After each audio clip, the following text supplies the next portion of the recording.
Welcome back to the Different Ascension podcast. I'm your host, Caleb Oates. I want to share a thought with you today that is kind of a collection of things I've been reflecting on here. Time is the unbiased guardian of your greatness. I was watching an interview of Kobe Bryant recently, one of my favorite athletes of all time.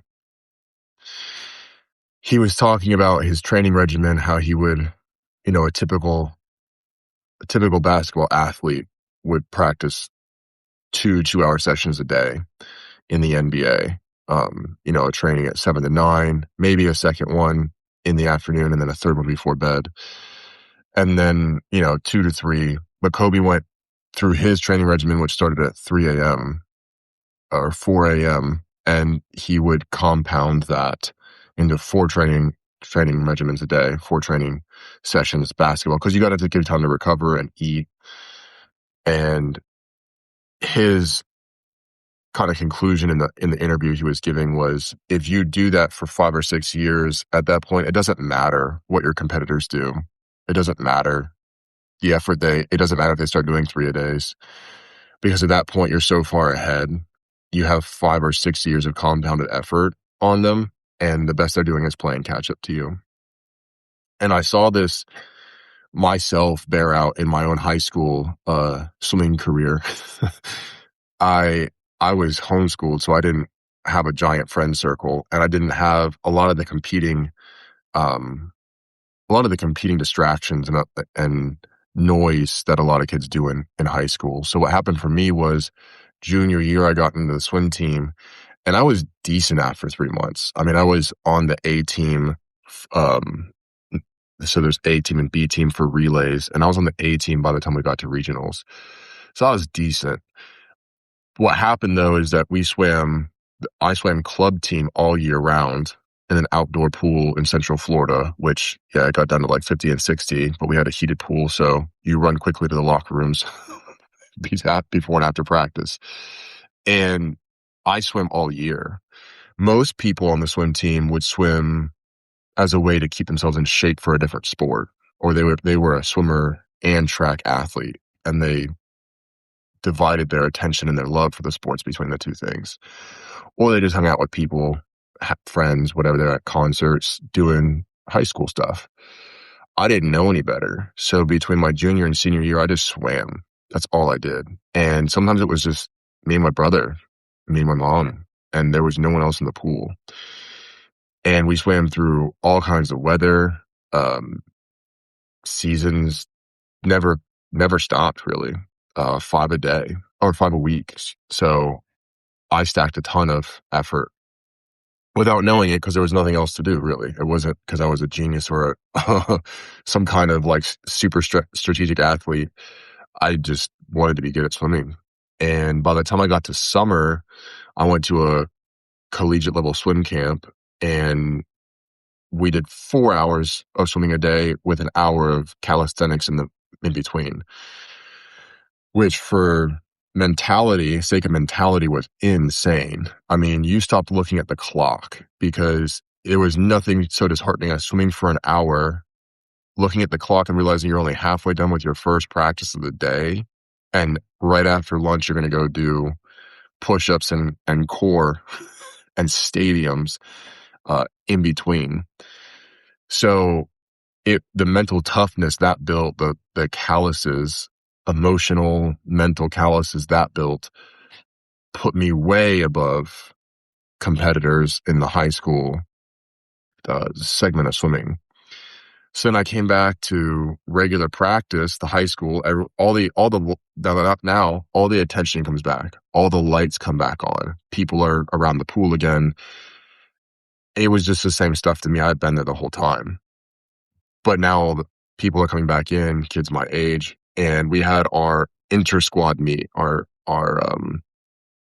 like scrimmage. It would be in like football or basketball, really. So we did our inter-squad meet, which is all of us swimming together. It's really a coach deciding where he's going to put people this year, who's good at what, and how the team stacks up. And I beat everybody at everything. There's specialties and strokes, right? Like breaststroke, butterfly, freestyle.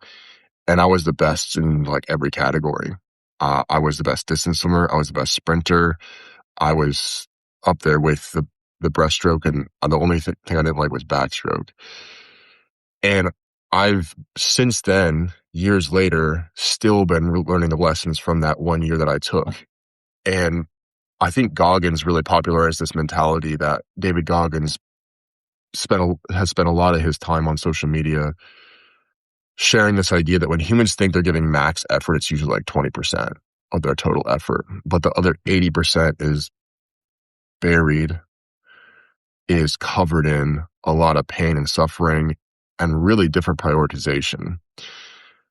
Now, my caveat to all this, because I hear this is when people talk about like going ghost mode or hustling or turning on a season of grind. There are costs for everything in life. And especially when the cost is not readily apparent to you, you definitely need to go searching for what the actual cost is. I have 2 kids and a wife. I can't commit the kind of time to several things like that anymore. I'm a homeowner now. That's a whole separate set of things. So there's many different things vying for my time. I have different social obligations and relationships I want to keep going, family. My weekends are taken up by different things. So it becomes really important in late 20s, early 30s, 40s, as a business owner, or just as a person in general, to know what the 1 or 2 things is that you really care most about and how to invest your resources in them wisely. Because what I see for a lot of people at this stage of life is they are really like 50s and 60s even.